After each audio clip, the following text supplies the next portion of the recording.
Bueno, buenos días a todos.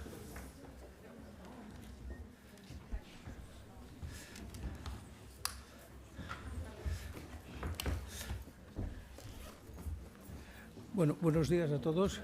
Sí, muchas gracias. Bueno, cuando esta mañana he venido aquí puntual, he quedado impresionado porque en el anuncio, ahora aquí no del Congreso, pone aforo limitado. Los organizadores, además de agradecerles que lo hayan hecho, tienen un optimismo, ¿no?, de pensar que esta sala magnífica y muy grande podía quedar llena, a pesar de que el tema es interesante. Pero en los próximos congresos, Tomás y Roxana, seguro que esto se va a llenar. A ver si lo repetís en Barcelona. Bueno, yo tengo el placer de moderar esta mesa, que es sobre el impacto social de la ciencia, el impacto de la ciencia en la investigación. A veces quizás mejor investigación que ciencia, ¿no?, cuando hablamos de... Pero en todo caso el impacto de la ciencia sobre los ciudadanos y sobre la misma ciencia también, ¿eh? Y en este sentido voy a hablar poco, solo presentar, déjenme tomar mis notas, presentar a los ponentes mínimamente, a las ponentes, hablaré en femenino porque sois mayoría, y yo como buena bibliotecaria estoy acostumbrado a hacerlo. En todo caso, las ponentes, déjenme presentarlas, luego ellas hablarán, pero a partir de mi derecha. Teresa Sensís, a quien tuve el placer de conocer cuando no era directora general de investigación, que es lo que ahora es, haciendo un trabajo quizá, bueno, no diré que más interesante, pero en todo caso mucho, porque como responsable de planificación, bueno, lo puedo leer, pero no lo sé, y estrategia, en un centro de investigación muy importante, el IBEC, en Cataluña, yo creo que es de las personas que albiran o ven como la investigación no solo es investigación, sino es proyección de esta investigación, ¿eh? Esta es mi presentación, Teresa, tú puedes añadir lo que quieras. A su lado está Paula Dam, que desde un punto de vista economista, por cierto, bueno, y tú, física, ¿no? Física. Dos físicos tenemos, un economista que llega al mundo de la evaluación o de la evaluación o del estudio de la investigación más allá de la investigación en sí misma, promoviendo desde el Aquas unos estudios que yo siempre me he leído con un gran interés, que son, ¿cómo les llamáis? Estos estudios anuales o casi anuales. Los monográficos del SARIS, sí. Los impactos de la investigación. Sí. Ella trabaja en estos momentos en la Agencia de Calidad del Sistema Sanitario de Cataluña, que no solo tiene que ver con la calidad de la prestación digamos, sanitaria o médica, sino tiene que ver con muchas cosas, la adecuación, digamos, de procedimientos, pero en su caso, pues el estudio de la investigación, cómo se está produciendo en el ámbito de la investigación sanitaria. Yo a Paula fue la primera, antes Tomás Molina comentaba que la primera vez, siempre hay una primera vez de alguna cosa, yo la primera vez que oí hablar del impacto social se lo oí de la boca de Paula, primero, bueno, tal, y dices, bueno, ¿de qué estará hablando esta chica? Que entonces eras más joven. ¿De qué estará hablando esta chica? Y dices, bueno, esto tiene sentido, ¿no? A la derecha de Paula está Rosa María San Sebastián. Ay, perdona, Rosa, Sebastián, sin santa también, y mártir, como todas las vicerrectoras, ¿no? Santa y mártir, en todo caso santificada ayer por pertenecer a la autónoma entidad que ganó a quien le fue concedido el premio de Ciencia Abierta Institucional. Bueno, me he escapado bien de esta patinada con tu apellido. En todo caso, ella es química, no física, y vicerrectora de Innovación y Transferencia de la Universidad Autónoma.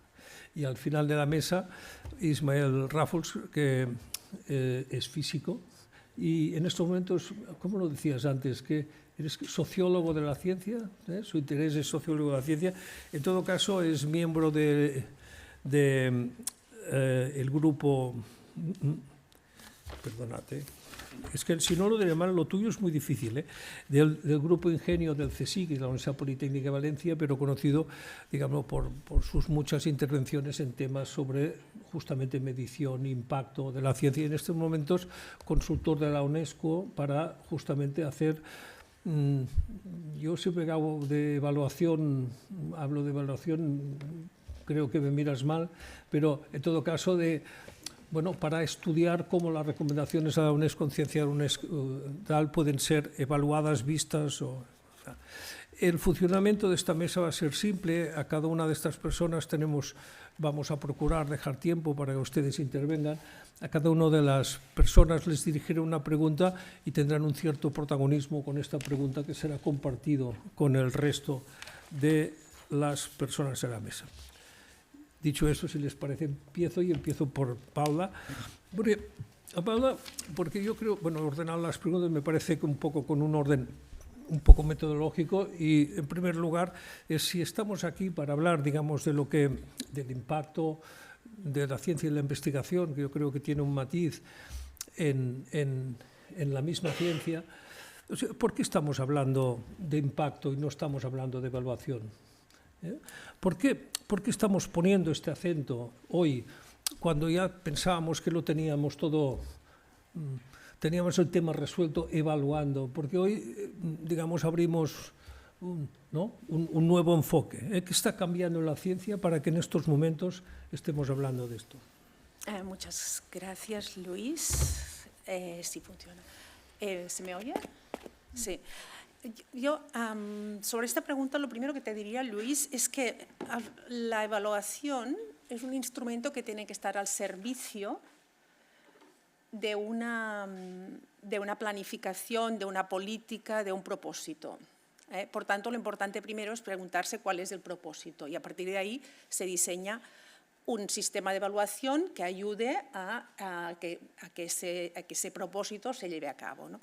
¿Qué ha pasado estos últimos años? Aunque eso viene de lejos, porque el tema del contrato social entre ciencia y sociedad es algo que ya se hablaba hace siglos, ¿no? O sea, la vocación de científicos para el avance en el conocimiento es conocida, pero también es conocida la vocación de los científicos para resolver problemas reales en la vida real, ¿no? Entonces, desde el momento en que las políticas públicas entran en lo que es el concepto de la planificación científica, entra el debate de política pública sobre y teoría del cambio sobre qué es lo que se quiere conseguir con una política científica, con una planificación científica, con una organización de conocimiento. Y ahí es donde entramos en la variedad que puede haber en estas planificaciones. Y una parte de esta es lo que, y sobre todo Europa ha fomentado, pero no solamente, que es lo de la ciencia orientada al impacto social, o sea, políticas científicas orientadas, las famosas misiones europeas, el concepto de ciencia abierta, entendido no solo como una apertura de los productos que se realizan desde la ciencia, sino también de la propia ciencia en la sociedad y, por tanto, interconectar lo que es la área gris entre lo que es el ámbito puramente científico y lo que es la vida real, aunque la ciencia también es vida real, pero me refiero al impacto en la sociedad, en el planeta, etcétera. Entonces, ¿cómo definimos impacto de la investigación? Y de ahí después vendrá el cómo lo evaluamos. Pues el impacto de la investigación, la definición más habitualmente utilizada, es la de cualquier efecto, cambio o beneficio en la vida real de las personas, del planeta, de los servicios, de la calidad de vida, etcétera, etcétera, más allá del ámbito académico. Antes Luis ha dicho, el impacto se puede mirar también el impacto de la ciencia en la propia sociedad. Esto es realmente una pregunta muy interesante y antes lo comentábamos, ¿no? Pero yo al menos a lo que me he dedicado desde el punto de vista de las políticas públicas ha sido más al impacto de cómo la ciencia puede llegar a cambiar la sociedad y de qué manera. Y eso sí se puede planificar, sí se puede organizar. Y ahí, a partir de esta pregunta, es cuando viene la definición de las evaluaciones, y no antes, ¿no? ¿Por qué es importante eso? Bueno, pues por un lado, sabemos, primero para legitimizar la ciencia y optimizarla, es decir, igual como se planifica en cualquier otra política pública, pues también en políticas científicas o organizaciones científicas, estructuras científicas, etcétera. Por tanto, este es un tema importante. La teoría del cambio, la introducción de la teoría del cambio hace que veamos que según cómo nos organizamos o según cómo nos evaluamos, obtenemos o priorizamos. Al final siempre se está priorizando. Estamos en un entorno con recursos escasos y la priorización hace que esto tenga un cambio o un efecto en la sociedad. Por tanto, aquí también importante. Las transformaciones, o sea, ¿qué es lo que se puede planificar lo que se necesita transformar? Las misiones europeas van por aquí, se marcan unos propósitos, unas misiones y a partir de ahí se intenta planificar. Esto es sencillo de explicar, pero altamente complejo de llevar a cabo. Altamente complejo, por muchas razones. Una, porque la ciencia puede llevar muchos años hasta que llegue realmente a transformar. Por tanto, y aquí intervienen muchos actores, no solamente los actores científicos, no solamente el científico o la científica que tiene el control de lo que está haciendo. Por tanto, entramos en la complejidad. Otros actores,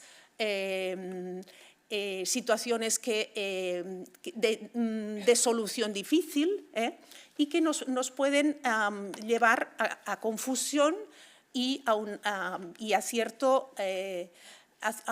sobre todo a la necesidad de unas nuevas competencias y unos nuevos roles que tradicionalmente en lo que sería la ciencia orientada al avance en el conocimiento no se necesitarían. Por tanto, estamos hablando de que desde el momento en que se introduce este concepto del impacto social y a través de la ciencia abierta como la entiende la UNESCO o a través de políticas orientadas, cambian cosas. Y esto que cambia es, por un lado, el propósito mismo, y ahora acabaré con esto. El propósito mismo, o sea, el propósito de la investigación y el concepto de éxito. Vamos un poco más allá y vamos más allá de lo que es publicar o generar conocimiento, sino que buscamos, intentamos favorecer, facilitar y acompañar lo que sería que este conocimiento transforme. Por tanto, los propósitos y el concepto de éxito.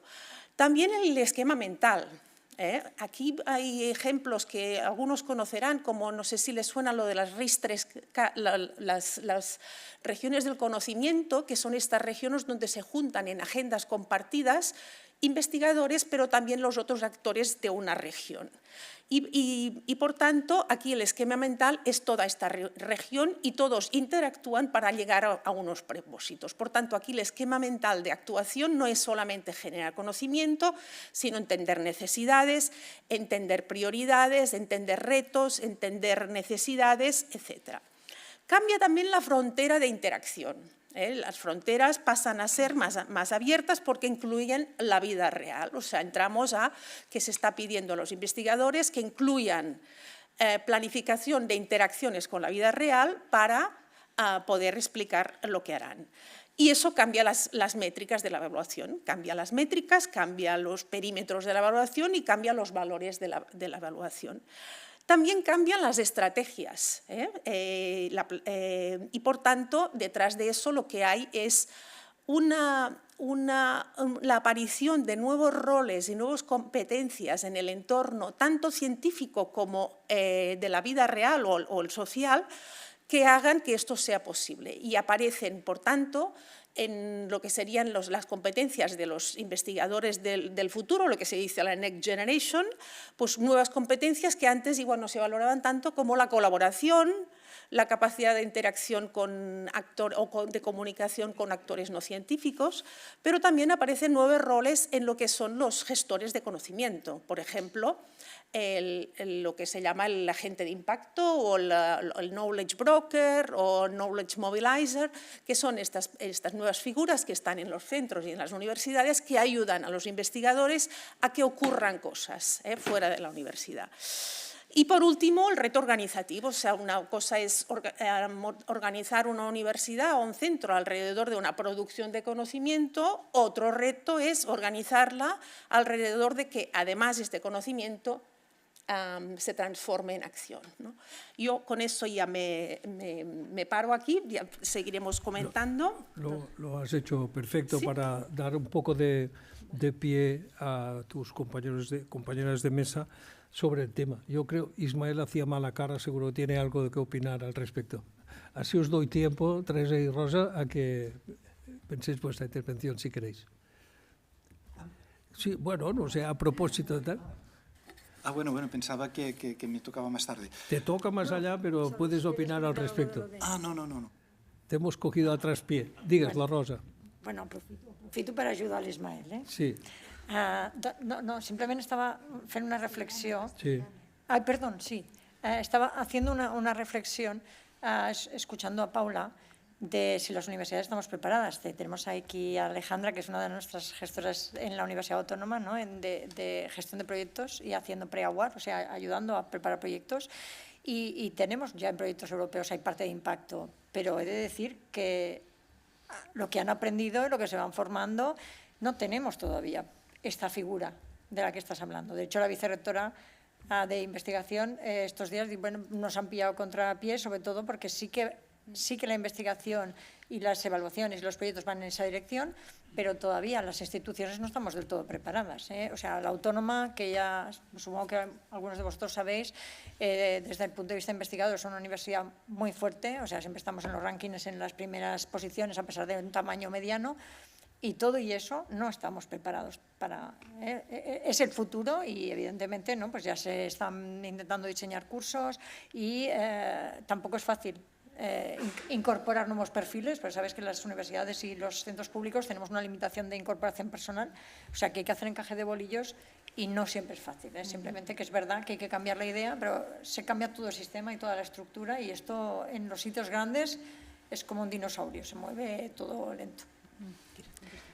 Sí, yo aquí quería comentar que evidentemente, claro, cuanto más gente haya especializada en una temática, pues mejor, ¿no? Pero creo que tampoco queremos ahora que de repente si no tienes una persona que en su DLT ponga y agente de impacto, quiere decir que no tienes a nadie o que no sabes nada. Eso, o sea, no...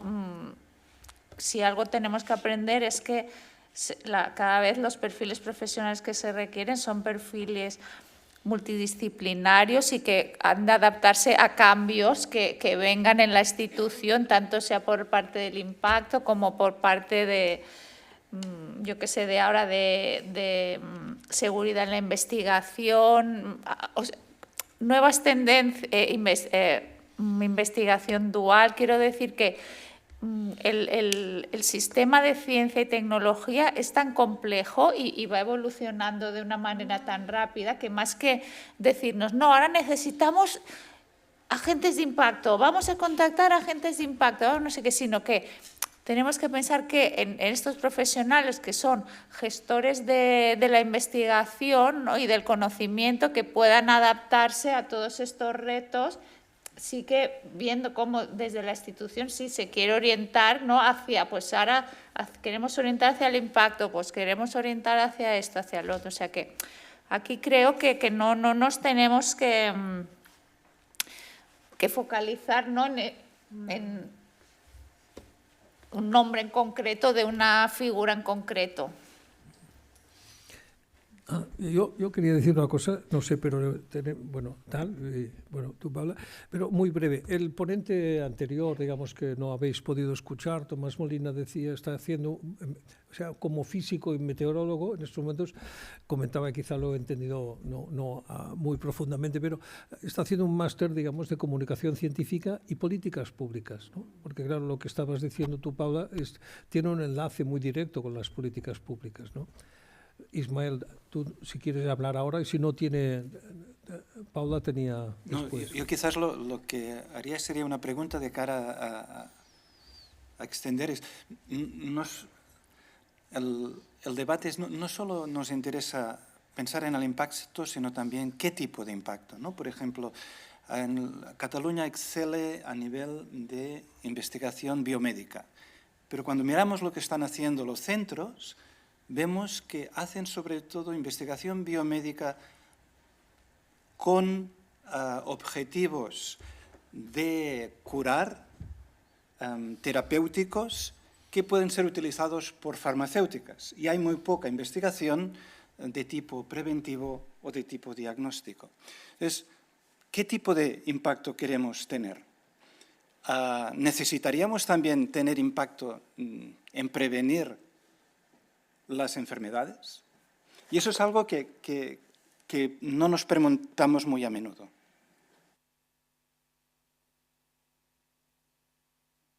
Ay, Paula. Quería añadir aquí, perdón. Estamos hablando de un cambio cultural y los cambios, son lentos. Realmente la responsabilidad de los agentes evaluadores y los agentes que promueven este cambio es acompañar eso y no hacer que eso sea un proceso doloroso, sino un proceso que entusiasme. Entonces, la experiencia, al menos la mía, y llevo muchos años en este tema, es que si rascas en todas las universidades, o sea, no me he encontrado un centro o una universidad donde si rascas no encuentres investigadores que están haciendo cosas transformadoras. O sea, esto ya existe, o sea, no estamos pidiendo nada nuevo a mucha gente. Lo único es que ahora se evalúa, ahora eso cuenta. Por tanto, aquí el cambio es ese, pero ocurre. Porque, y de eso hay pruebas desde el mismo REF, cuando se hizo la primera vez que se evaluó el REF, en el 2014, que se pedían las narrativas de impacto, bueno, fueron criticadas o lo que sea, pero después hubo muchísimas narrativas que son públicas donde se pudo explicar estos, o al menos en el 2014 sí que se podía corroborar lo que era la interacción con los agentes clave del sistema, ¿no? Por tanto, yo diría que yo haría un mensaje positivo de que se tome esta oportunidad como una oportunidad también de defender la ciencia en un momento de amenazas, ¿no? O sea, vamos a preguntarnos qué hacemos, por qué lo hacemos y qué beneficio llevamos, ¿no? Y ya para añadir también, eso es un gran reto, pero los científicos les gustan los retos. O sea, es que ¿quién más que un científico para abordar un reto? Y este es un reto que en algunos casos se ve enorme, pero no es imposible, ¿no? Entonces yo lo dejaría con este mensaje. Cambiaremos de pregunta, pero antes una pregunta. Cuando preparamos esta mesa, que está preparada, aunque no lo parezca, pero Paula dice, yo diré, y no lo has dicho. Porque aquí que hay, no sé si muchos o pocos, pero algunos bibliometras me dijo, yo diré que no se está cambiando, se está añadiendo, ¿no? Sí, esto cortito, también cortito. Sí. O sea, la excelencia no la está poniendo nadie en cuestión y sigue siendo tan valorada o más como antes. Lo único que ahora se pide un paso más. ¿Por qué es complicado? Porque la excelencia es algo que tenemos en nuestra zona de control. O sea, todos podemos decir, estos son los artículos que yo he publicado o que mi departamento ha publicado o que mi equipo ha publicado. Otra cosa es decir, ¿cómo ha cambiado esto algo? O sea, ahí vamos en una zona gris mucho compleja y mucho más difícil. Por tanto, entramos en otras metodologías de evaluación. Pero sí, esto es muy importante, o sea, no es que no se está cambiando o sea, no se está poniendo en cuestión la excelencia, lo que se está haciendo es revisar el sistema de evaluación y añadir esta parte de impacto. Tendremos ocasión en lo que nos queda mesa de volver a explorar este. Bueno, en esta estructura que les he propuesto a las compañeras, digamos, Teresa, tú eres la siguiente. Teresa, ya he dicho que además de su experiencia, que yo creo que lo que te ha enriquecido ahora como directora general de investigación, lleva en sus espaldas el empujar hacia la ciencia abierta. Ayer, como había un acto institucional, la consejera comentó o recordó que uno de los ejes de la ley de la ciencia justamente es la ciencia abierta. Y yo la pregunta que concretamente le hacía a Teresa, pero que luego los demás pueden complementar, es ¿qué trae de nuevo, Teresa, a la ciencia, a la investigación? ¿Qué aporta de nuevo a la ciencia abierta? O sea, hay algunos valores, algunas acciones, porque ahora cuando nos hacía también Tomás Molina nos sacaba sobre el cambio climático un documento de finales del siglo XIX, ahora están saliendo los escritos de Merton de finales de mediados o de los años 60. O sea, hay valores nuevos, hay acciones nuevas, ¿hay algo de nuevo o es una simple moda pasajera en la ciencia abierta que solo está denominando, ¿no?, como una moda pasajera? ¿Hay algo de nuevo? ¿Y qué, en todo caso? Sí, bueno, no. Sí, claro, ciencia abierta ha habido siempre, pero pienso que ahora bueno, ya esto ya lleva una trayectoria, pero ahora finalmente siempre ha habido promotores de la ciencia abierta, ¿no?, visionarios, digamos, y ahora esto realmente han conseguido que sea mainstream, ¿no? Que afortunadamente, o sea, esto pasa como en todos, ¿no? Que hay los early adopters, luego llegas a un pico. Y entonces, a mí lo que me gustaría reflexionar es que sí que la ciencia abierta un poco surge al principio, no soy historiadora tampoco de la ciencia abierta, pero como esta reacción sobre todo a todo el tema tanto de las publicaciones en cerrado y que no se puedan acceder a este tipo de publicaciones y que con recursos públicos los resultados que se obtienen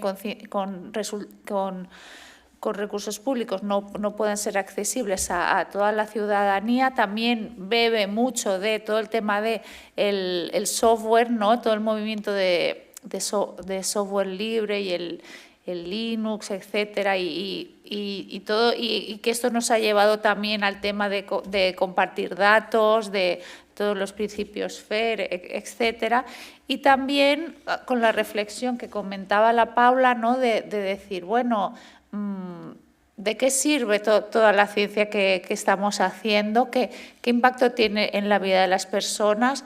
Esto desde las sociedades democráticas es un imperativo, ¿no? Explicar realmente para qué, por un lado explicar para qué sirve y sobre todo hacer que sirva de algo, ¿no? Entonces, desde las administraciones públicas que yo represento en este caso, pues nos hemos dado cuenta de que realmente esto es muy importante y sobre todo ahora también que se pone en duda la ciencia, ¿no? y los valores académicos. Entonces, es muy importante, ¿no? que la ciudadanía vea, ¿no? cómo la ciencia les afecta y les beneficia. En este sentido, hay varias cosas de las cuales a mí me gustaría hablar que a lo mejor se salen un poco del tema, pero bueno. Por un lado, creo que es importante la ciencia abierta también por un tema de la ciencia de llegar a la ciudadanía, también por un tema de decir que hemos de conseguir, ¿no? volver un poco a estos valores del humanismo y del racionalismo, ¿no? de decir las cosas suceden por una causa, hay un causa-efecto, y que es lo que la ciencia nos enseña, y si las cosas suceden por una causa, las cosas se pueden cambiar, ¿no? Creo que es un mensaje transformador que nos ayuda a imaginar sociedades mejores, a imaginar sociedades más igualitarias y con mayor bienestar para todos, porque realmente las cosas no son así porque sí, las cosas no hay vivienda, pues porque hay una serie de factores que así lo determinan y nosotros como sociedad podemos intentar cambiarlo, ¿no? Nada está escrito. Entonces creo que frente a estos mensajes un poco oscurantistas y un poco que apelan más a sentimientos, creo que tenemos que, la ciencia abierta nos ha de ayudar, ¿no? a este mensaje, ¿no? Volver al mensaje de la razón, de ver las causas, los efectos que podemos hacer, etcétera. Después también creo que es muy importante conseguir que la ciencia llegue a la sociedad por muchos motivos, ¿no? Tenemos que ver que que cada vez más, y es preocupante, aparte de que hay dudas, ¿no? de que las noticias falsas, gente que pone en duda teorías ya establecidas, eso por un lado, pero por otro lado a mí me da también la sensación que muchas veces se ve a los científicos como una élite, como la casta que se puso de moda hace años, ¿no? y personas privilegiadas de entornos de bienestantes, no sé cómo se dice en castellano, ahora no me sale, Claro, y tenemos que, y eso no, tenemos que, la sociedad, ¿no? La gente del día, y que están en su burbuja cada vez, desgraciadamente cada vez como sociedad nos movemos más en burbujas, cuesta más interrelacionarnos entre personas de realidades muy diferentes a la nuestra, y a mí también me da miedo que los científicos y la academia en general se ve como una cosa como que no contacta con las necesidades sociales, que vive en su mundo de privilegios, entre comillas, y que si un congreso aquí, que si charla aquí, que si... Tú viajas mucho. Y entonces a mí me parece importante de cara a la sociedad que realmente se vea que la ciencia está al servicio de la sociedad, está al servicio de los ciudadanos y siempre mira hacia esta comunidad, ¿no? y a conseguir que la ciencia sirva para definir políticas públicas, que es una cosa que sé que Paula aboga desde hace tiempo, y también para producir efectos reales en la sociedad. Bueno, me enrolla un poco, sí. No, bueno, podéis complementarlo, pero yo repito la pregunta un poco, podéis intervenir en el sentido que queráis, complementar lo que ha dicho Teresa, pero ¿qué aporta? ¿Hay alguna novedad? ¿Hay algún punto de vista nuevo, diferente y que valga la pena resaltar en la ciencia abierta con respecto a la investigación o la ciencia? Bueno, si me permites, Luis, ahora con el sombrero de cátedra UNESCO, no consultor, los discursos sobre ciencia abierta son bastante diferentes en sitios distintos.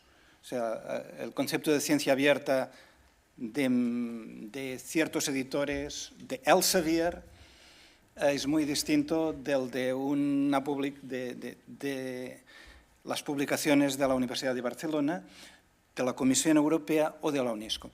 Y en la UNESCO, en las recomendaciones de la UNESCO, se toma una visión de ciencia abierta que emana de la Declaración Universal de Derechos Humanos, en 1948, hace más de 75 años, donde hay el artículo 27 que dice que del mismo modo que hay un derecho a participar en la cultura y el arte y a expresarse, también hay un derecho a participar y beneficiarse del progreso científico.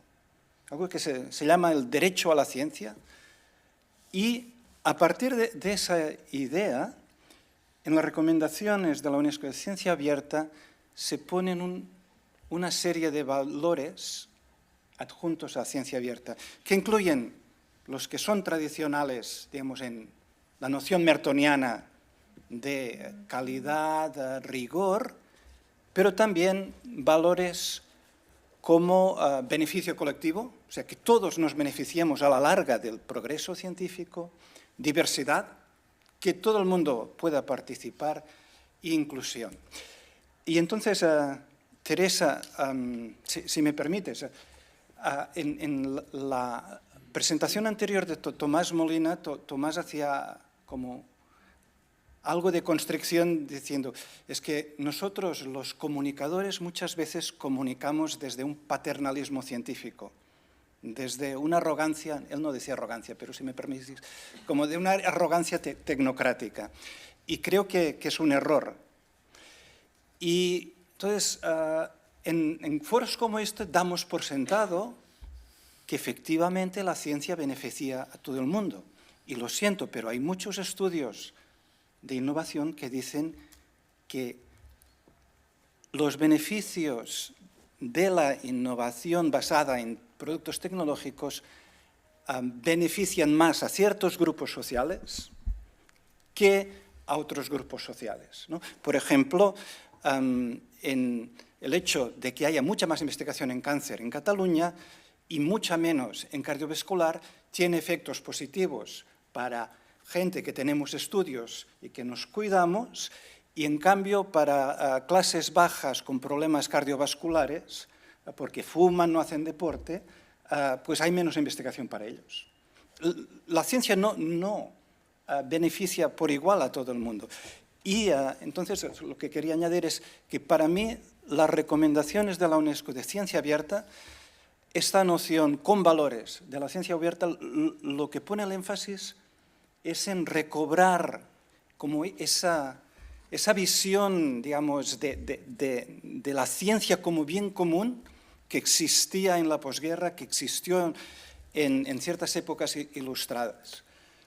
Y entonces intentar desarrollar elementos de impacto para que efectivamente la investigación sea para beneficio de todo el mundo, también para los inmigrantes que viven en las montañas aquí en Barcelona, donde hay, por ejemplo, muchísima obesidad infantil. Rosa quiere hablar. Tiene cara de querer hablar, ¿no? No, y en puede todo ser. caso no puede evitar hablar después de que le diga lo que dice. No. Simplemente comentar que lo que dice Ismael en cierto modo tiene razón. Muchas veces las investigaciones se orientan, bueno, antes lo ha dicho Paula, ¿no? Hay las misiones europeas, las misiones del Ministerio, incluso la Generalitat tiene una serie de temáticas en las cuales se priorizan los estudios que pues a veces van orientados. Igual, no de forma directa, pero indirectamente hacen esta disgregación, ¿no?, entre los efectos en la población real de la sociedad. Pero también es verdad que, que en las universidades, por ejemplo, tenemos grupos que estudian de todo. O sea, hay el que hace el estudio del cáncer, pero hay el que estudia la obesidad en las poblaciones que dices tú de las montañas de, pues no sé, de Torrevaro, por decir algo. Y lo que sí también quería decir, y a favor un poco de las nuevas generaciones, es que yo creo que las nuevas generaciones son más sensibles a este comentario que has hecho. O sea, al hecho de que cuando hagas la investigación tiene que ser más sensible a todo el amplio, a toda la población. Es verdad que también te digo que según el tipo de investigación, pues no, aunque debería tener en cuenta estos efectos, son muy concretas. Entonces no es tan fácil tener esta visión tan global, pero sí que se pueden fomentar políticas. Y por otro lado, lo que te quería decir un poco sobre lo de las generaciones, de que creo que son mucho más sensibles a estos perjuicios sociales que la investigación puede provocar, su investigación puede provocar. Entonces yo creo que puede haber una evolución, simplemente por el cambio generacional, beneficioso en esta dirección. No sé, la sensación que tengo, por la manera, el enfoque, muchas veces también incluso por la ambición. Es una ambición diferente. La ambición de la gente joven es más sensible a los problemas sociales. Y esto se va a reflejar, evidentemente, en las investigaciones, en los proyectos que se proponen. Yo creo que es un cambio, ¿no?, de las políticas que también van ayudando. Es que a mí, y esto es para dar un poco pie a Paula, cuando tiene... O sea, lo que ves es que los movimientos... O sea, hay dos verdades que son como contradictorias y verdades a la vez, ¿no? Que es, esto no es nuevo porque ya lo hemos encontrado antes y a la vez es nuevo porque tiene un acento distinto, ¿no? Y en esto nos pasa, y por esto quería, digamos, implicarte a ti, Paula, porque, por ejemplo, la ciencia abierta, que yo creo que tiene un gran acierto porque es un meme, es decir, son dos palabras que dicen mucho, ¿no? Y no entremos en detalles, pero dicen mucho. Luego podemos discutir, ¿no?, entre las diferencias entre Europa, las recomendaciones de UNESCO, pero son dos palabras que dicen mucho y que permiten que mucha gente, digamos, con matices muy distintos se sienten en la misma mesa, ¿no? Pero, por ejemplo, se ha comido algunos elementos, por ejemplo, todo lo de integridad de la investigación ha quedado oscurecido, al menos aquí. Ismael comentaba, es que las recomendaciones a UNESCO ponen acento en la diversidad, en el multilingüismo, es verdad, pero, por ejemplo, antes de que se formulara, no de que existiera la ciencia abierta, sino que se formulara como tal con este nombre, se había hablado mucho de integridad de la ciencia, que yo creo que acertaba la dirección, pero se equivocaba en el término, porque es un término un poco equívoco, ¿no? Y estos son, a veces, por esto decía Paula, ¿qué valores nuevos, si es que los hay? ¿O qué aspectos pone en evidencia la ciencia abierta? A ver, yo, sin ser experta en ciencia abierta, o sea, ¿por qué estoy hablando de ciencia abierta? Es porque soy una persona que me interesa el impacto, me dedico a eso y veo la ciencia abierta una gran oportunidad para favorecer el impacto, ¿no? Pero eso no quiere decir que yo pueda defender todos los ámbitos de la ciencia abierta, pero sí que me gusta este aspecto de abrirse. El tema de la integridad, yo creo que es tanto puede estar en cualquier, o sea, en un concepto más tradicional o antiguo, a pesar de que lo que decíamos, que siempre ha habido investigadores orientados al impacto. Yo creo que es un tema no sabría cómo decirlo, no soy tampoco experta en esto, pero desde el punto de vista de la evaluación, que yo me dedico a la evaluación de convocatorias, claro, la integridad muchas veces tiene que ver con el control del poder en la ciencia, y aquí, y esto se puede materializar de muchas maneras, pero al final tiene mucho que ver con carreras de egos, carreras acumulativas, ¿no? De acumular, publicar a todo coste, publicar yo, o sea, el tema del repartimiento de los nombres en las autorías, etc. Yo aquí veo a veces en el tema de la integridad una cierta incompatibilidad con lo que sería la vocación al propósito del que hablabas, Rosa María, y que espero que las nuevas generaciones efectivamente que tienen esta visión de propósito más que la de carrera científica dentro de una organización y superando unas barreras, pues esto lo pueda ir solventando. Pero seguro que habrá más comentarios sobre integridad en la mesa.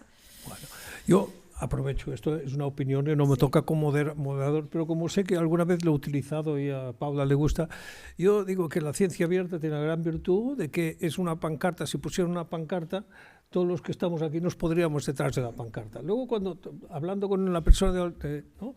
Con Teresa diría, pero las revistas, ¿no? Paula decía el impacto, ¿no? Rosa diría, o sea, cada uno defendería su... Pero tiene, dejadme ser contemporáneo, digamos, es un poco lo que plantea Rufián, ¿no? Es decir, si las 14 izquierdas van separadas, no van a tener fuerza. Entonces, ¿estamos de acuerdo todos de la mesa? Seguramente no. O sea, yo, por ejemplo, bueno, es igual, no voy a poner ejemplos de discrepancia, pero estamos de acuerdo en defender la posibilidad de la oportunidad que nos presta la ciencia abierta para hacer transformaciones. ¿Dónde? En las revistas, en la medición, en el impacto social, ¿no? Bueno, esto era una opinión que no me he permitido hacer.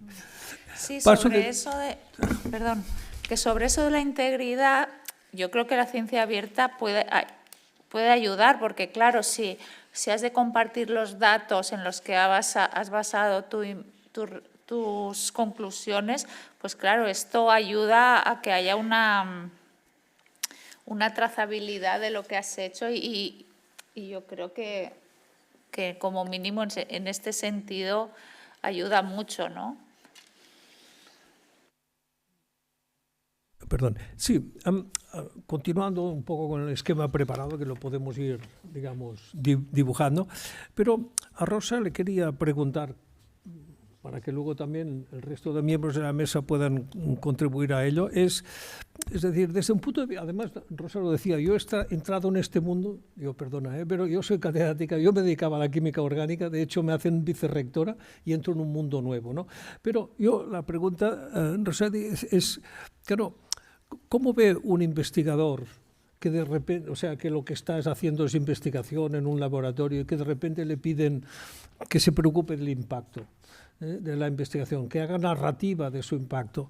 Sí, una vicerrectora que estaba acostumbrada a que, digamos, tu antecesora, digamos, que se preocupara si hay muchas patentes y que de repente cambia un poco la orientación, digamos, y que hay estos temas que son nuevos y distintos, la ciencia ciudadana, la preocupación del impacto social. ¿Esto cómo es visto desde un punto de vista de una vicerrectora que tiene por misión, digamos, fomentar esto? Bueno, de hecho, decir, Luis, que justamente has comentado la frase diciendo las patentes. Justamente las patentes es una de las cosas que más impacto tienen. Por lo tanto, quiero decir, esto es la parte fácil, ¿eh? Lo que sí que... una de las cosas que cuando uno se hace profesor universitario, y creo que aquí hay, pues, ¿no?, en la sala, pues varios, ¿no?, muchos de vosotros sois profesores universitarios, trabajáis en universidades, uno sabe que lo primero que tiene que hacer es docencia. La docencia es la base de nuestro, ¿no?, lo principal de nuestro trabajo, porque estamos formando estudiantes. La segunda parte es que para formarlos y hacerlo mejor y con más ganas y más emoción y por transmitirles lo que van a ser en su futuro, lo siguiente que hay que hacer es hacer investigación de alto nivel. Y luego viene, ¿para qué hago esta investigación? Y aquí es donde viene lo del impacto. Durante muchos años la investigación se hacía, uno, por hobby. Yo también pienso, porque el que se queda por investigación muchas veces es por hobby. O sea, en la empresa se gana muchísimo más dinero. Yo soy química, mis amigas en la empresa están ganando mucho más dinero que yo. Ahora, uno, a mí me gustaba ser profesora y dos, me gusta ser investigadora, o sea, crear cosas nuevas, tener tiempo de poder crear cosas nuevas. Y ahora la parte que se nos ha metido adicional es la del impacto. Claro, en función de en qué ámbito trabajas, la parte del impacto es más directa o menos. Justamente en el mío, como química, el impacto lo hemos tenido siempre. O sea, yo he vivido en un departamento donde las colaboraciones público-privadas han existido siempre. Entonces, este impacto siempre existía. Teníamos gente haciendo las tesis pagados por empresas para hacer desarrollos, hemos creado patentes. Tanto en los ámbitos tecnológicos era como más… No es tan extraño valorar tu investigación en función del impacto. De todos modos, siempre es necesario tener una base. O sea, para hacer un impacto necesitas tener una buena investigación, necesitas tener gente formada para crear ese impacto. No quiero decir que la gente de la calle y la ciencia ciudadana puede tener su impacto, puede hacer sus aportaciones. Todo el mundo tiene un valor, evidentemente. Estamos hablando un poco ahora de la ciencia, esta ciencia un poco, quizá diría, avanzada, ¿no? de investigadores universitarios. Luego hay una serie de ámbitos en la universidad que han estado teniendo mucho impacto siempre, pero, y aquí voy a lo que Paula dice, hay que reflexionar, no se habían dado ni cuenta. Es decir, tenemos muchos ámbitos de las ciencias sociales y humanidades que han colaborado pues, con ayuntamientos, gente que participa en las normativas, en la UNE, gente que está preparando pues, exposiciones en los museos. Y cuando les preguntas que se valoren y digan, ¿haces algo de transferencia? Digo, ay, no porque no tengo un convenio. Ah, no, hombre, analízate. Y aquí sí que esta reflexión y este cambio de orientación de pues, los tramos, las evaluaciones sobre los tramos de investigación, las evaluaciones pues, para las promociones, donde ya nos hacen reflexionar un poco sobre el impacto, no es tan mal. No es tan mal desde este punto de vista, porque hay mucha gente que lo está haciendo y ni siquiera lo sabe reconocer. Esto ya es un poco esta idea. Pero evidentemente desde la universidad, aquellas personas que ya lo hacían perfecto, aquellos que no lo hacen hay que hacerles reflexionar, porque los fondos que vienen a las universidades para trabajar son de la sociedad, o sea, son fondos públicos. Estos fondos públicos tienen que tener un retorno a la sociedad. Y qué mejor manera si los conseguimos orientar. Y aquí, un poco ligado en estas preguntas que me habías hecho, ¿no? Entonces, ¿cuál es el papel nuestro a la hora de intentar ayudar a que la gente oriente su investigación? Este papel no es de las universidades solo, o sea, nosotros tenemos nuestro papel, pero yo diría, y aquí ya ha salido, las políticas de los gobiernos, europeo, nacional o el catalán, tienen mucho que decir porque en el momento que se crean unas misiones, los investigadores se reorientan.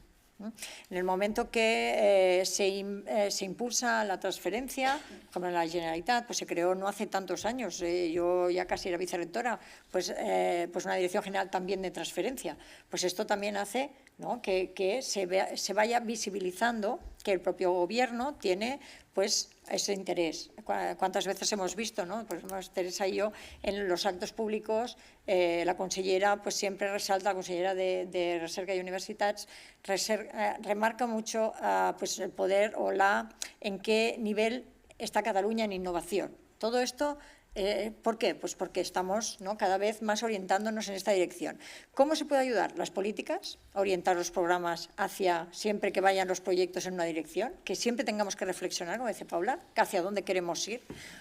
Después, internamente en las universidades ayudamos, ¿no? Decía Teresa antes, es verdad, no tenemos personales ahora, pues a lo mejor para trabajar el impacto. Los equipos que tenemos se están formando con esa idea, pero claro, las universidades son muy grandes, o sea, con los 7 o 10 técnicos que tenemos que acompañan a Alejandra, no es suficiente. Entonces, lo que hay que hacer es también formar a los investigadores, y esto es la parte también importante, y aquí hay que decir que, por ejemplo, a veces bibliotecas también, ¿no?, los servicios de biblioteca nos ayudan mucho, porque es una manera fácil de acercarse y hacer una serie de cursos, ¿no?, que nos pueden ayudar a reflexionar. Internamente tenemos pues, las oficinas de transferencia que hacen ir a detectar ayudar al investigador a detectar que aquello que está haciendo puede tener un impacto. Y a veces no en lo que él lo está haciendo, porque a lo mejor está haciendo una investigación, por ejemplo, pues tengo un caso claro, ¿no? Teníamos unos chicos que hacían una investigación en leer textos y ellos querían utilizarlo pues para leer textos antiguos en los museos. Digo, bueno, claro, la aplicación tecnológica tiene allí tendrá un impacto, pero de repente pues hicieron unas jornadas de ideación, que también son estas acciones que hacemos en la universidad, es decir, bueno, hay una idea, ¿qué tienes? ¿Tienes algo que sabes hacer? ¿Para qué puede servir? Y eso lo hacemos en las universidades. Entonces, en esas jornadas donde participan gentes muy diversas, no eran tecnológicos, podrían ser científicos, psicólogos, médicos. ¿Y qué sale de allí? Alguien le dice, oye, ¿por qué no usáis esto para detectar, por ejemplo, cuando pasa un camión por la autopista, le ponéis estos numerillos que llevan, los leéis? O los contenedores del puerto, lo leéis. Y, oye, esto servía para controlar dónde están los contenedores, para ver dónde se mueven, cuánto tiempo pasan.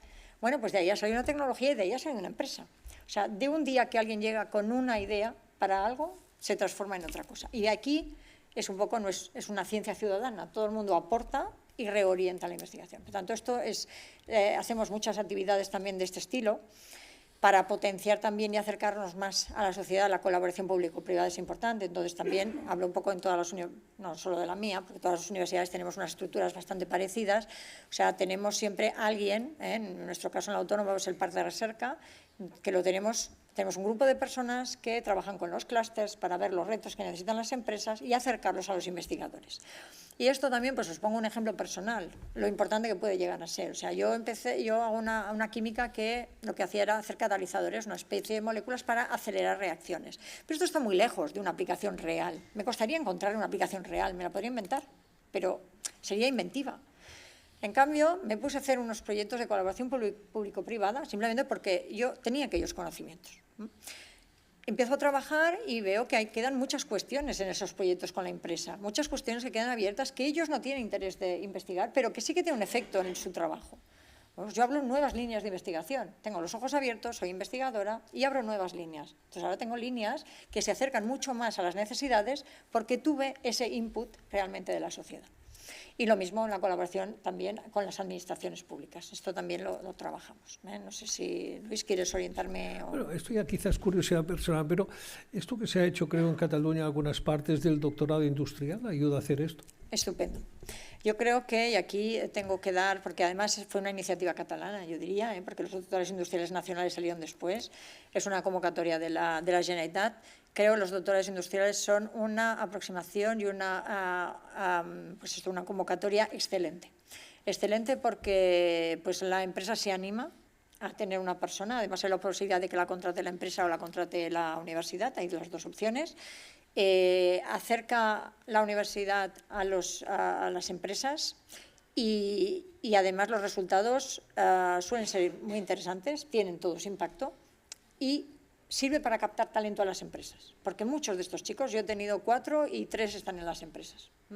Por lo tanto, sí, es una iniciativa muy buena, realmente. Y ahora, además, déjame que te añada que uno siempre piensa en doctorado industrial porque en el foro es probable que aquí haya más foro relacionado con sociales y humanidades. O sea, ahora el doctorado industrial, todo y que hemos pedido que le intenten cambiar el nombre y no lo acabamos de conseguir, el doctorado industrial se aplica también a las ciencias sociales y humanidades. O sea, hay doctorados industriales ya con los museos o con las administraciones públicas. Por lo tanto, creo que es algo muy importante a tener en cuenta y a fomentarlo. Es que un tema importante, bueno, Teresa lo ha mencionado y Tomás Molina, al que hemos mencionado muchas veces en ausencia, esta visión yo creo que es importante de que a veces el catedrático, ¿no? El universitario, el catedrático era esta élite que estaba au-dessus de la mêlée, ¿no? Más allá de la realidad, digamos, y de hecho ensuciarse con la realidad, o sea, trabajar con la realidad era como ensuciar la investigación, ¿no? Y esto quizá la ciencia abierta, bueno, en este sentido, quizás sí que sea una aportación, no porque sea nuevo, porque la ciencia siempre ha sido ensuciarse, ¿no? Con la realidad, pero en todo caso es poner el acento, dice, bueno, quizá ya, ¿no? Y es para... Lo que tenemos que hacer es devolver esta frase tan bonita de la ciencia con y para la gente, ¿no? Yo sobre este tema quiero un poco también aprovechar este foro, lo que ha dicho Rosa, ¿no? Del papel de las administraciones, ¿no? Que un poco tengo aquí que vender nuestro, porque realmente desde las administraciones y aquí desde la Consellería, ¿no? Pues nos creemos esto, ¿no? De los gobiernos progresistas que han de regular y favorecer políticas, ¿no? Que traigan un beneficio a la sociedad, ¿no? De que si se deja todo al libre mercado o tal, las cosas a veces tienen unos efectos perversos que no ayudan a la sociedad, ¿no? Entonces, por eso, en el caso de la ciencia abierta, ¿no? Desde el Departamento de Investigación y Universidades se ha elaborado una estrategia de ciencia abierta, que sé que Lluís tuvo un papel muy relevante, que aprovecho para agradecer. Y ahora estamos trabajando también, ¿no? en crear, ¿no? una serie de acciones que nos permitan desplegar esta ciencia abierta, ¿no? Y un poco es una cosa parecida que queremos hacer también con el tema del impacto. También desde las administraciones públicas hemos de crear estas infraestructuras, crear y financiar las que ya existen. La ciencia abierta es que esto de el free, ¿no? Como se decía en el free software, no es que sea gratis, sino que es libre, ¿no? Pero no es gratis porque hacen falta muchas infraestructuras para guardarlo. Por ejemplo, en el caso de los datos, por ejemplo, todos los repositorios, la formación, bueno, realmente hacen falta muchas inversiones. También podemos fomentar el cambio de sistemas de evaluación de la investigación, que es lo que se ha comentado hasta ahora. Al final, la gente se mueve por incentivos, que es una cosa que también pueden promover las administraciones públicas, y también por estos sistemas de evaluación, ¿no? De cómo va a ser evaluada lo que tú te estás haciendo. Y también se han de favorecer esas estructuras que permitan que las universidades y centros de investigación permeen y conecten con otros agentes sociales y económicos, con el tercer sector, y esto a veces parece fácil de decir, pero a veces dentro de la administración no es fácil, incluso entre departamentos de la misma Generalitat. Entonces, esto también es muy importante y en definitiva tenemos, no entre todos, que construir este relato público que conecte ciencia y ciudadanía, ¿no? Reforzando la confianza, ¿no? Y la corresponsabilidad, porque los ciudadanos también han de ser corresponsables de pedir a los investigadores, ¿no? de exigir también este espacio y de definir, ¿no? Hacia dónde se han de orientar la ciencia, ¿no? Sí, en este sentido creo que nos podemos hacer la pregunta del impacto al revés. Es decir, no lo que la ciencia puede hacer para la sociedad, ¿qué puede hacer la sociedad para la ciencia? Hay un politólogo que se llama Daniel Sarevitz, que publicó hace 10 años ya un artículo que se llama Saving Science, en el que decía, él ha trabajado mucho criticando el National Health Institutes, diciendo que los 35 o 40 mil millones de dólares que se gasta en Estados Unidos en salud, de hecho no son en salud, son en biomedicina, que no tiene beneficios para la población pobre. Y entonces, pues él, en su argumento Saving Science, dice, no, es que interactúa cuando los científicos escuchan a los ciudadanos que son empresas, de hecho no son ciudadanos en general, sino que son empresas, NGOs, ONGs de medio ambiente, ONGs que defienden la inmigración, comisiones de barrio, asociaciones de barrio, etc., están aprendiendo en problemas que son interesantísimos de tratar.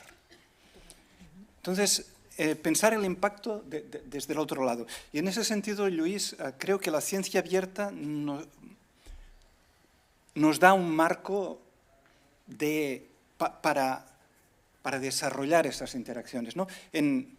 Disculpa otra vez, pero a nivel de ciencia abierta, la UNESCO como presentó 4 dimensiones principales, una el acceso, la otra las infraestructuras, un tercer pilar que es la participación y otro el diálogo con los saberes tradicionales, que en otros países serían saberes indígenas, pero en nuestro país también tenemos las ramelleras del Pirineo, son las mujeres que se dedicaban a tratar con los remedios o otros saberes populares, ¿no?, que sabían las abuelas. Bien, pues es el marco el tercer pilar de participación, volviendo a lo que decía Tomás Molina, no desde el comunicador que se pone en la tele y explica a todo el mundo cómo es, sino cómo es el tiempo, sino escuchando lo que necesita la sociedad, pensar el impacto al revés, de escuchar, que la ciencia escuche lo que se necesita para después desarrollar. Y si me permites, Rosa nos estaba explicando muchísimos casos interesantes, ¿no?, desde las empresas a los a temas de ciencias sociales, donde se está intentando desarrollar esa escucha, pero tenemos un problema grave, creo yo, y es que en un sistema capitalista como el que estamos, los incentivos que proporcionan las empresas, 1 millón de euros para desarrollar, no, millón es mucho, pero 50.000, 100.000 euros de contrato para desarrollar esta investigación, mientras oye, te vamos a invitar a cenar si vienes a colaborar con la asociación que trata de la obesidad infantil en inmigrantes y te vamos a invitar a cenar, porque no tenemos... Pues los incentivos son muy distintos. Y ahí es donde las políticas inclusivas, que es otro concepto de ciencia abierta, desde los sectores públicos son importantes para que, a mí me parece muy bien que haya investigación desde las empresas privadas para beneficio público, que tengan beneficio, pero que desde las instituciones también se favorezcan otro tipo de investigación que el mercado no soluciona. No, digo Rosa. Solo iba a comentar que bueno, una de las cosas que está pendiente, que no es verdad, no es en el momento que haces un convenio, porque como tú dices, evidentemente un convenio industrial aporta mucho valor económico, cuando a lo mejor con una institución pública o una asociación del tercer sector no lo genera. Pero por lo menos lo que se puede hacer, aparte de las políticas que puedan venir de los gobiernos, una de las cosas que se está intentando luchar son, por ejemplo, los reconocimientos en las promociones. O sea, si tú identificas que has hecho estas interacciones con una asociación de un tercer sector, aunque no lleve movimiento monetario y que tiene un impacto, que esto pueda ser reconocido en las promociones y pueda ser reconocido en los tramos de transferencia. Una de las cosas que nos presentaron este verano que organizó el Ministerio de Ciencia, han hecho un documento en el cual se identifica qué es la transferencia, por ejemplo, en Ciencias Sociales y Humanidades, para detectar todas estas acciones que se hacen, que no aportan dinero, es decir, que tú haces un convenio, por ejemplo, en nuestra universidad ahora hay una manera que dices, mira, te desgrava un crédito si tienes un convenio de 100.000 euros. No, sino ver cómo puedes valorar tu aportación, por ejemplo, en la generación de una norma. Y esto es en lo que se está trabajando. Los tramos de transferencia que deberían impulsar también este tipo de acciones para que todo el mundo esté más con los ojos abiertos, que decíamos antes, ¿no? Siempre pues, una pequeña recompensa ayuda, que ayudó con la investigación. Los tramos de investigación ayudaron a que todo el mundo publicara. Y ahora haya ciencia abierta, porque si no las publicaciones aún existirían menos. Estaría todo en libretas de los laboratorios. Entonces, los tramos de transferencia tienen también que ayudar a reconocer en aquellos casos que pues, no haya a lo mejor este retorno económico, por lo menos con mínimo el reconocimiento. Y no digo que luego no puedan haber políticas que impulsen a través de ayudas, ¿no?, este tipo de acciones, evidentemente. Para cerrar este tema, muy breve, Paula, esto es para ti, pero en algunos ámbitos, justamente el de la salud, la participación del enfermo en el proceso es un caso claro, ¿no?, digo yo, de revertir la pregunta, como decía Ismael, ¿no? Luego lo podemos retomar, pero sí. Bueno, sin duda alguna, del paciente, de familiares, cuidadores, la sociedad en general, pero también, y a veces se olvida, a los profesionales de la salud. O sea, esta dicotomía entre lo que es el investigador clínico biomédico en salud y lo que es el profesional de la salud, pues cada vez es más confusa. O sea, cada vez hay más profesionales de la salud que se corresponsabilizan de la ciencia y viceversa, ¿no? Y científicos que se corresponsabilizan de las prácticas clínicas. Pero sí, en el caso de la salud, este ámbito es enorme, sí. Bueno, la cuarta pregunta, digamos, comentamos, luego dejaremos espacio para que la sala pueda opinar y preguntar.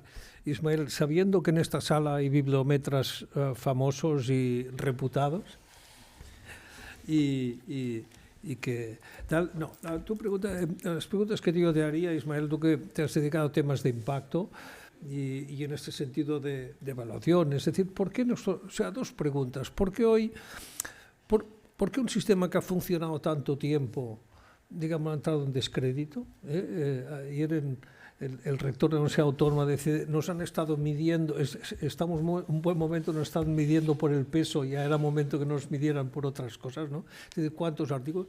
¿Por qué ha entrado en descrédito? Que esto sería quizá la pregunta fácil de responder, pero ¿cómo podemos sustituir un sistema que ha funcionado operativamente muy bien por un sistema que lo que parece muy complejo, digamos, en el sentido porque tendría que adaptarse a diferentes velocidades, a diferentes disciplinas?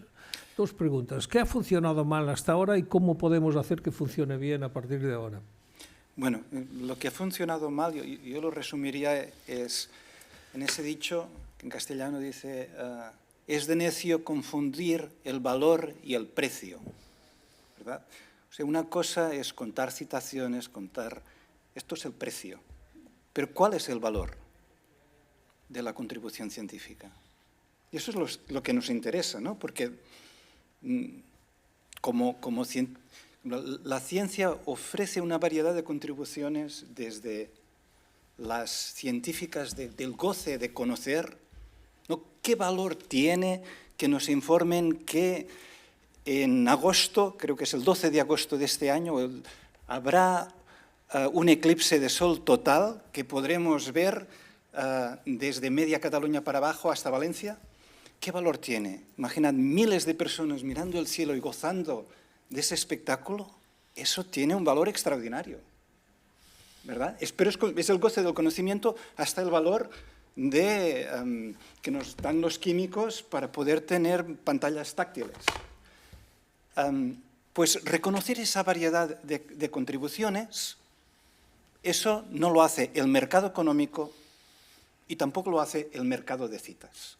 Los mercados que solo que son unidimensionales, no capturan la diversidad de goces que hay en la vida. Y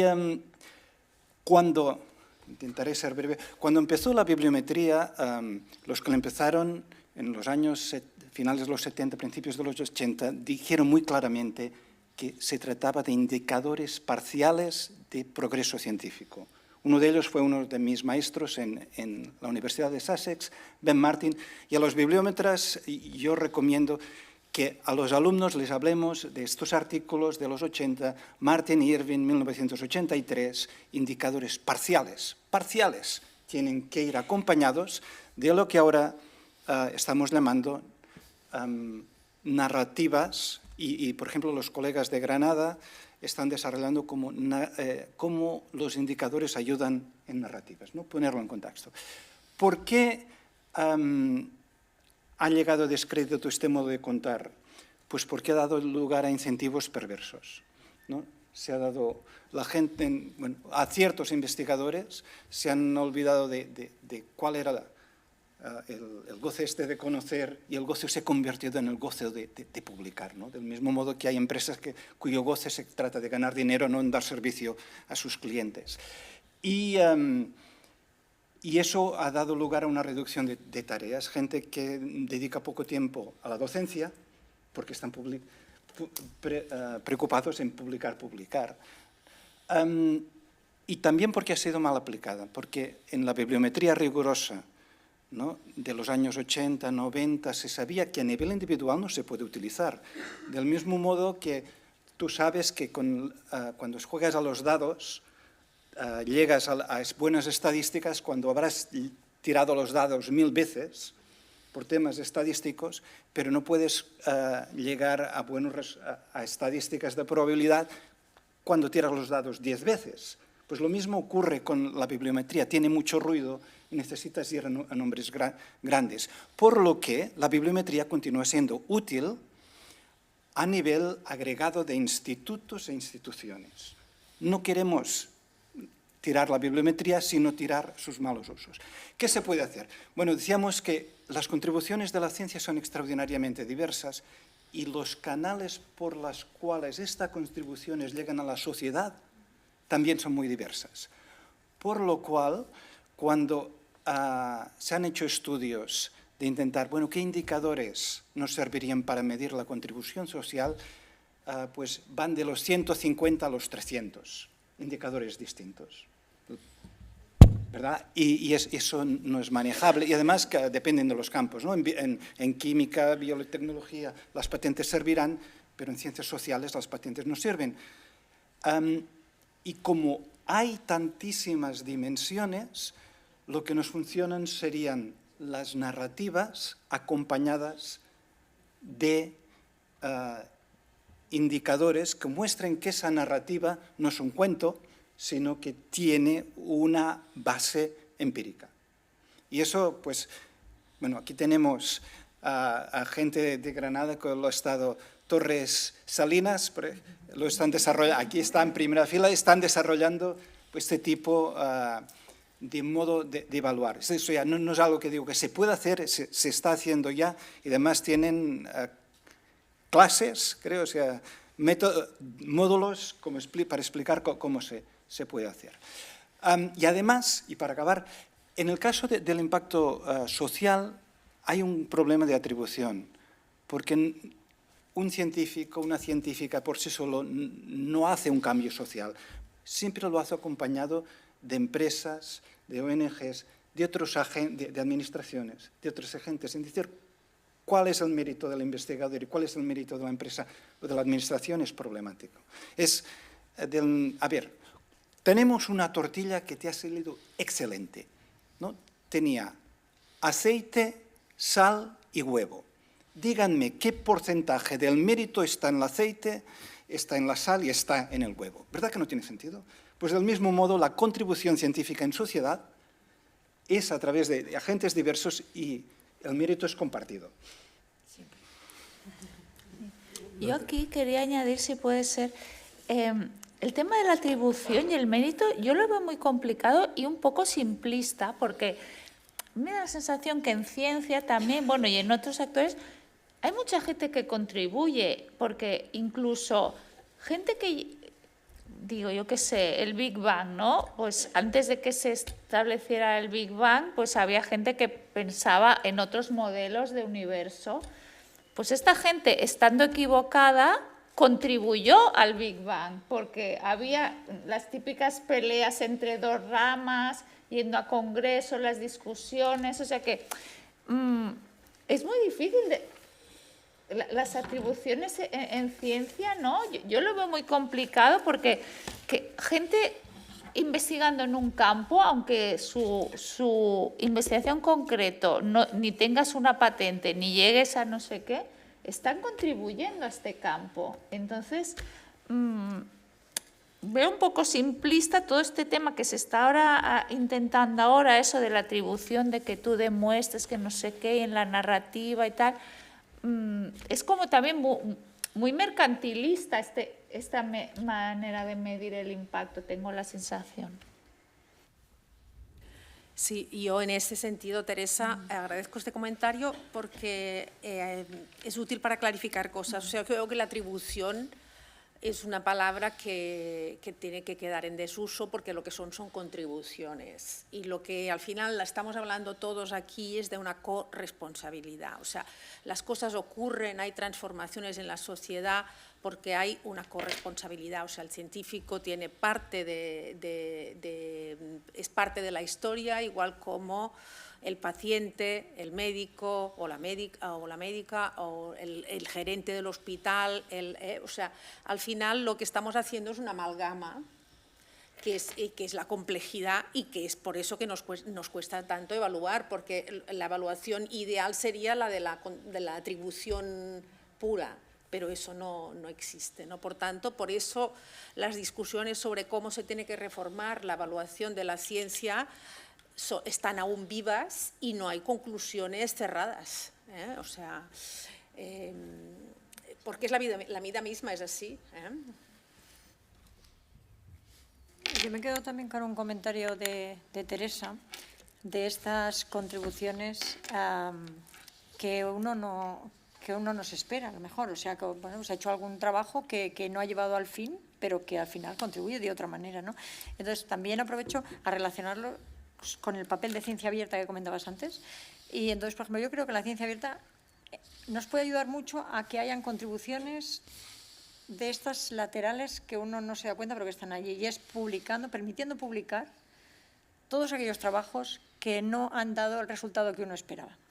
Hay muchísimos trabajos que se han realizado, que son de investigación, que sabemos que no entran en una revista científica, pues una tesis, a lo mejor has publicado un artículo, pero tienes 200 páginas allí que no daban lo que tú querías, pero que son resultados, para que otro no lo repita. Solo con que nadie se entretenga en repetirlo y estamos gastando dinero y tiempo, o sea, ahorrando dinero y tiempo.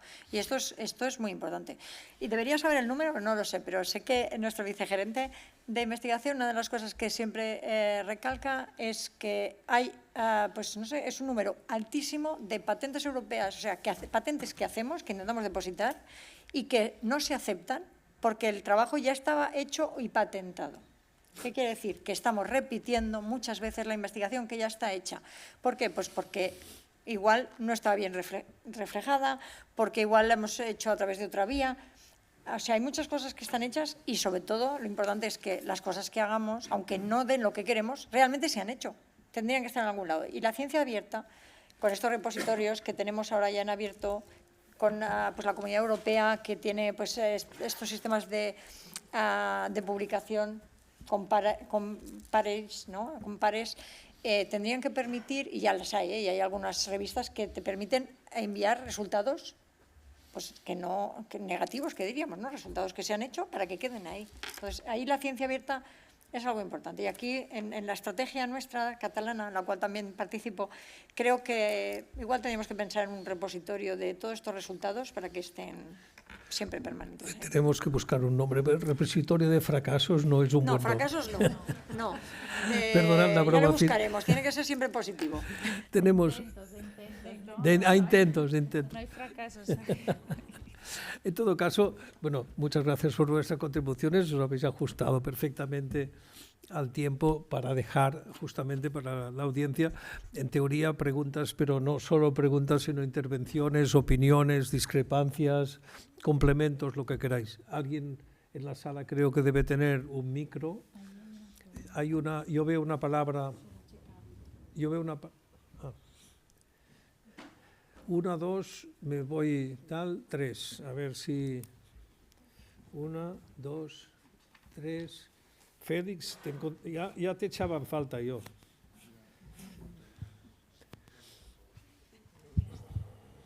Pues gracias. Bueno, quería hacer una reflexión y luego una pregunta.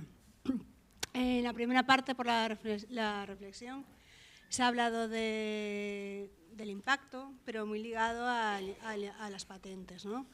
Dentro de los marcos institucionales que tenemos, de políticas públicas, por ejemplo, la Unión Europea ya define y establece 3 tipos de impacto, ¿no? El impacto científico, el impacto económico, que sí está ligado a las patentes, y el impacto social, que está ligado a la adopción, uso y también los aprendizajes, ¿no?, que tienen de la sociedad directamente desde la aplicación o los resultados de la ciencia.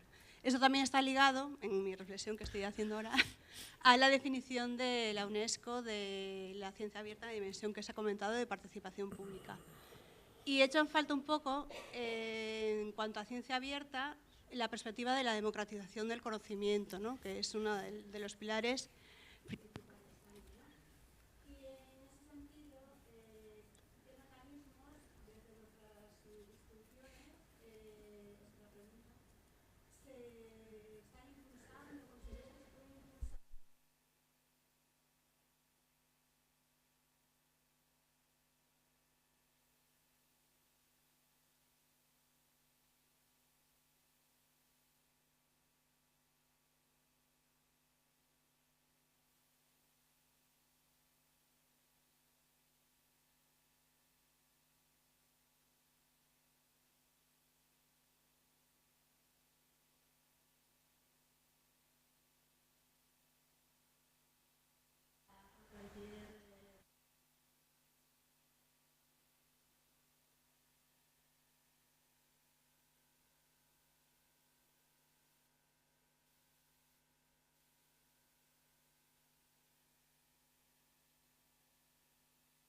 perdón, quien crea que pueda contestar mejor.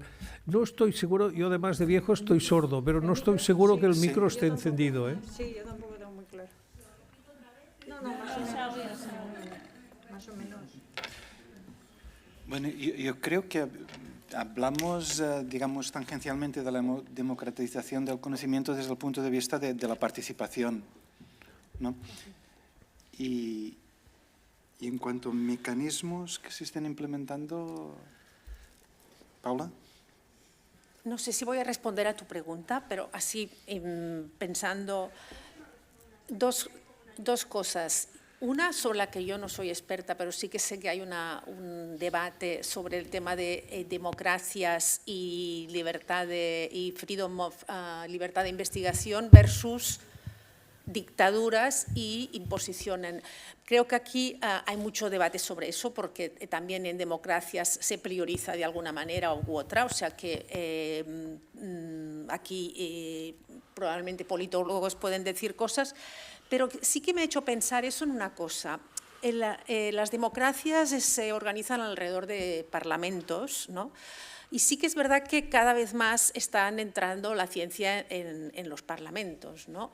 Y también hay un debate sobre las evidencias que dan soporte a las políticas públicas. Esto lo hemos hablado poco, pero esto es parte de la democracia. O sea, realmente dejar las políticas públicas en manos de políticos o ir penetrando, y eso cambia mucho según las culturas democráticas de los países, ¿no? Sabemos que pues, en países escandinavos el nivel técnico dentro de las administraciones públicas llega mucho más alto que en un país como el nuestro, ¿no? Donde los cargos de confianza, pues hay muchos más cargos de confianza y que al final se rinden cuentas a un partido y no a una evaluación o a una teoría del cambio, etcétera, ¿no? Yo, no sé, así improvisando es lo que me viene un poco también para razonar algo sobre lo que hemos hablado poco, que es el tema ese de la evidencia en las políticas públicas. No sé si esperabas una respuesta en estos términos, pero es lo que se me ocurre.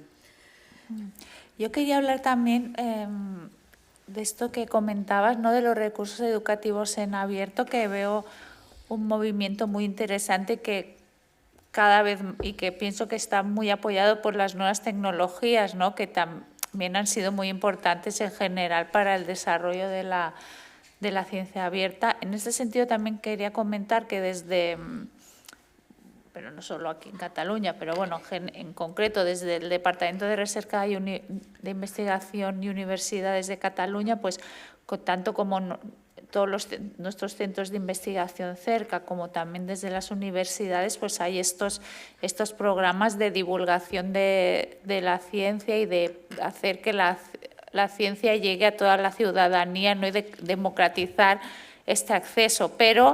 Y es un trabajo que se lleva haciendo ya desde años, pero que creo también que es importante repensarlo, ¿no? También porque al final, si yo antes estaba en un centro de investigación, entonces ves que al final las actividades que se organizan llegan a un tipo de público muy determinado, ¿no? Y que a veces llueve sobre mojado y es las mismas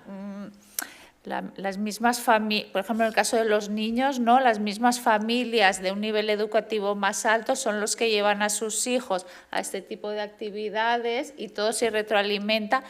Y no es un tema de precio, porque normalmente estas actividades son gratuitas, sino no sé cómo se hace, cómo se tiene que hacer o a qué puertas hay que llamar. Y para esto creo que hace falta también trabajar, ¿no? con otras disciplinas como sociólogos o también gente más de base de instituciones comunitarias, de lo que sea, para que realmente esta democratización del conocimiento sea real, ¿no? Que estemos una vez más, lo que comentaba antes, rompiendo estas burbujas y haciendo que realmente la ciencia también y la divulgación sea un elemento también de cohesión, de mezcla y de equidad. Muy bien, sí, la segunda palabra, la tercera, la cuarta. Félix, eres la cuarta, que será la última, pero 2, 3, 4. Hola, muchas gracias. Yo soy Marga Becerra, soy la responsable técnica de la Unidad de Cultura Científica e Innovación de la UB. Y iba a hacer una pregunta muy concreta, pero ahora en relación a lo que ha comentado Teresa, sí que quería decir que las unidades...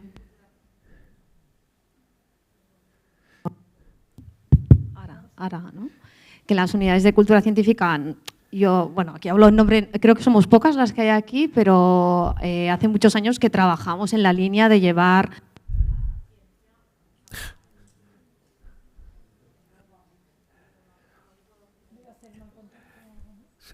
Sin micro y gritando, va, como antes.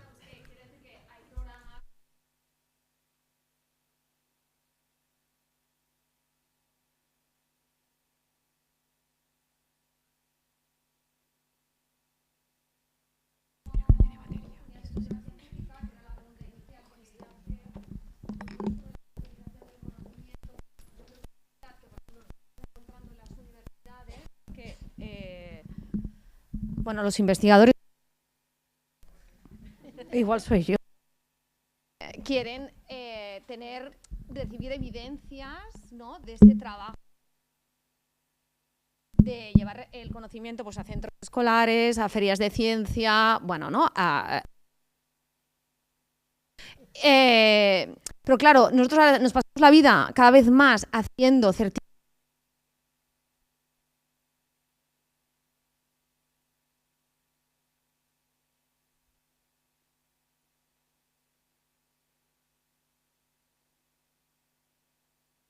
de, ¿no?, las reuniones que hemos hecho ahora.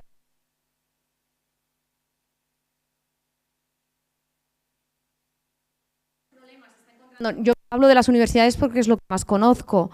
No sé si en los... Tampoco está claro que les acabe sirviendo, ¿no? Entonces, bueno, no sé si... Bueno, lo has apuntado tú, ¿no? De qué manera se va a contar, creo que no está claro, pero está empezando a hablar de este cambio. Entonces, bueno, no sé si, concretando, si hay indicadores claros de cómo se va a medir. Y entonces, que no sé, honestamente, que yo no es por no hacer certificados, pero tengo la sensación que en algunos casos tampoco va a servir para nada. Esto parece una pregunta para ti, Ismael. Bueno, yo tengo una opinión a compartir, que es que, como decía, como hay esta gran diversidad de canales de contribución, un banco central no será capaz de capturarlos todos. Y de modo que mi punto de vista es devolver, en el sentido, o sea, que sean las instituciones las que hagan este tipo de evaluaciones, porque de modo centralizado no se puede estar. Yo estoy abiertamente en contra de los sexenios de transferencia, porque me temo que dará lugar a otra gran burocracia donde se podrán hacer muchas trampas y donde habrá que generar más burocracia con certificados. No, Dios, escúchame, usted como universidad tiene una responsabilidad de trabajar con su entorno, ¿no? La Universidad de Granada es un ejemplo de cómo lo están haciendo, pues que sea la universidad que cuando reciba, cuando haga su contrato con el gobierno autónomo pertinente, sea evaluada por si ha hecho esa transferencia o no. A esto se le llama devolución. Devolución. Sí, ¿no? A nivel europeo, es que no. Sí, es devolución. Transferir la responsabilidad del gobernante al gobernado, ¿no? No, estoy acelerando el final porque los organizadores con los que tengo una vieja amistad y que no quiero perder me ponen mala cara. Y tenemos dos palabras, dos preguntas, si las quieren hacer. Aquí hay la 3 y detrás hay la 4. ¿Os parece bien si hacemos la 3 y la 4 y luego las respuestas las hacemos distinguiendo las preguntas? Es decir, y sí. si sois... Sí. Buenas tardes. Soy Andrea Trejo de la Universidad Nacional Autónoma de México y un poco pensando en un congreso internacional, a mí me vino en la mente un poco pensar más a nivel global, ¿no? Entonces, mi pregunta es, ¿en qué medida la implementación de la ciencia abierta como política pública promueve la igualdad de oportunidades o, por lo contrario, profundiza la brecha entre el conocimiento científico y los saberes tradicionales en contextos multiculturales? Hablando de un país como España, como Latinoamérica o países de Latinoamérica o incluso Estados Unidos, ¿no? O sea, en unas sociedades multiculturales, ¿qué papel juega la ciencia abierta? Gracias. Bueno, o puede Ismael que conteste luego brevemente también, si eres tan amable, bueno, quien quiera, pero Ismael, yo creo que está agradecido. Ah, no, y Paula. Va, 1 o 2 minutos y tenemos tiempo para la última pregunta. Por razones personales, perdona que me ponga, conozco bien el caso de México. Yo creo que allí hay una gran oportunidad y un gran conocimiento de los pueblos indígenas y, por tanto, la ciencia abierta abre una oportunidad sin precedentes de integración de diferentes sistemas de conocimiento. O sea, yo creo que en países como México es una gran oportunidad. Y por lo que yo sé, hay universidades que ya están trabajando en esta dirección y que están haciendo cosas muy interesantes. O sea que lo que decíamos, ¿no? O sea, los nuevos métodos de evaluación y el concepto de ciencia abierta aquí es una oportunidad para brillar muchísimo y para avanzar muchísimo. No sé si es... ¿Breve? Sí, bueno, yo volvería a esa idea de que es que hay varios conceptos de ciencia abierta. El Sevier tiene el suyo, que irá en contra de esa igualdad, ¿no? Pero o sea, que dependerá de la noción de ciencia abierta que tomemos. Muy bien. Yo defiendo, esto es una discrepancia de matiz que tenemos con Ismael, pero es verdad que la recomendación de la UNESCO, que yo creo que al final se ha impuesto, a pesar de que tiene una definición de ciencia abierta muy compleja, pero es la que hoy se está utilizando y no esta visión más, digamos, mercantilista, si tú quieres decir, o si se puede decir así, de europeo, ¿no? Félix, tu intervención va a ser la que va a cerrar desde el patio de butacas esta sesión. Gracias. No, yo solo quería hacer una observación muy breve. Me parece que, bueno, al menos es lo que yo vengo observando. No quiero tampoco maximizar esta afirmación. Me parece que a medida que irrumpe y se expande el prontuario de la ciencia abierta, desaparece de la escena, y esta mesa es un indicativo en ese sentido, el concepto de revisión por pares. De hecho, esa expresión no ha sido mencionada ni una sola vez. Y esto me ha hecho acordarme de alguien próximo, físicamente, el exministro Subirats, que en un evento sobre el tema recordó una cosa que me parece que es muy importante recordar, al menos para quienes somos partidarios, defensores e incluso activistas en el tema de la ciencia abierta, y es aquella famosa frase alemana, esta sí popular, la otra no, porque es de Machado, de que tengamos cuidado al vaciar el baño, no vayamos a botar al niño con el agua sucia. Tengo la impresión de que algunas veces, y esto no lo planteo como reproche, lo planteo como síntoma, simplemente, algunas veces nos olvidamos de que hay algunas cosas que preservar de lo que veníamos haciendo y quizá convenga recordarlo. Yo quería hacer un comentario que estoy de acuerdo contigo en el sentido de que, a ver, no podemos obviar que la ciencia, al menos en España, en los últimos 25 o 30 años ha cambiado muchísimo a mejor y en parte ha sido por el sistema de evaluación tradicional, por llamarlo de alguna manera, ¿no? Y se han roto, se ha acabado con problemas que afectaban a nuestro sistema de investigación, como la endogamia y otro tipo de cosas, gracias a estas, que si los sexenios, que si los cuartiles, que si los, ¿no? Y entonces, creo que tenemos que tener cuidado también de no perder las cosas buenas que se han conseguido. Yo lo veo más desde el sentido de mejorar y corregir efectos no deseados.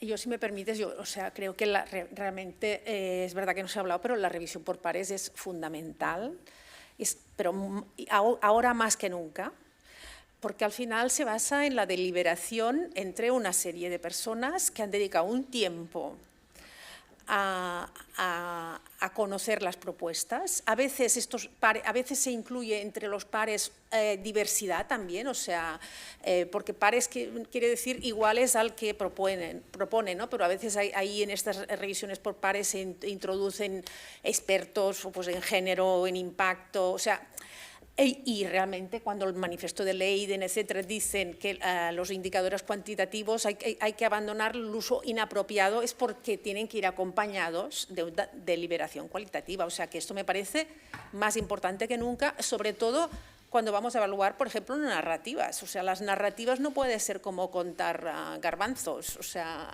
tiene que haber esta deliberación. Por tanto, yo creo que es verdad que no se ha mencionado, pero es un